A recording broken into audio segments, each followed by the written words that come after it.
سلام، من ابوالفضل پذیرا هستم. به کلوزآپ تیوی خوش اومدید. امیدوارم حال دلتون خوب باشه. به مناسبت روز سینما بریم بهترین فیلم های سینما ایران رو بهتون معرفی کنم. اما قبلش سابسکرایب، لایک و کامنت رو فراموش نکنید.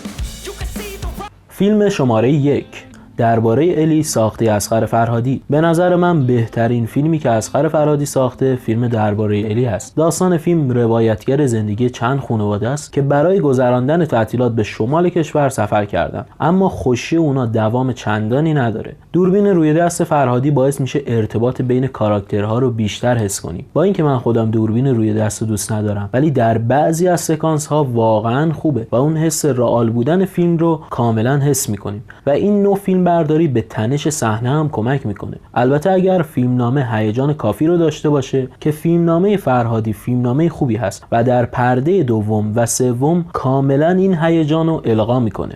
خب بریم سراغ فیلم شماره 2 سرخپوست به کارگردانی نیما جاویدی. فیلم سرخپوست به نظر من از لحاظ فنی بهترین فیلم سینما ایران است. البته اگر عمو اکبر عزیز به فوش نمیکشمون الان. دو خطی داستان در مورد یک رئیس زندان با بازی نوید محمدزاده است که در هنگام تخلیه زندان یکی از زندانی‌ها به نحوی از دستش فرار میکنه و او باید طبق یک تایم مشخص این زندانی فراری رو پیدا کنه. جدا از دو خطی جذاب، بازی نوید محمدزاده و پریناز ایزدیار خیلی خوبه، اما نیما جاویدی با سریال جدیدش به نام آکتور کمی منو ناامید کرد. فیلم شماره 3 متری 6.5. مطمئن هستم همتون این فیلم رو دیدید و اصلا نیازی به معرفی نداره، چون سعید روستایی مردمی تر از این حرفاست که کسی اونو نشناسه. ولی به نظر من متری 6.5 بهترین اثر سعید روستایی هست. تا حالا در سینما ایران انقدر خوب ژانر گنگستری ورود پیدا نکرده بود. متری 6.5 دست کمی از مخمسه نداره. پیرنگ داستانی مخمسه رو به نحو احسن روستایی ایرانیزه کرد.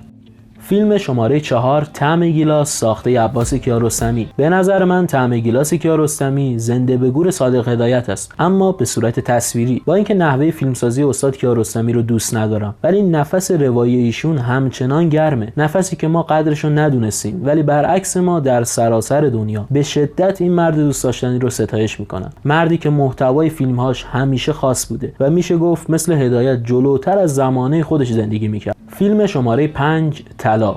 دو خطی داستان در مورد چند دوست هست که میخوام به صورت اشتراکی با همدیگه یک کافی شاپ بزنن، اما این همه داستان نیست و هومن سیدی برای پرداخت سهم پول خود وارد یک چالش برگشت ناپذیر میشه. جدا از این 5 فیلم، من فیلم مغزهای کوچک زنگ زده و شنای پروانه رو هم دوست داشتم و میشه گفت فضاسازی پایین شهر رو به خوبی سیدی و کارت درک کرده بودن و به همین خاطر خروجی فیلمشون خیلی جذابه. امیدوارم از این ویدیو لذت برده باشید. سابسکرایب، لایک و کامنت رو فراموش نکنید.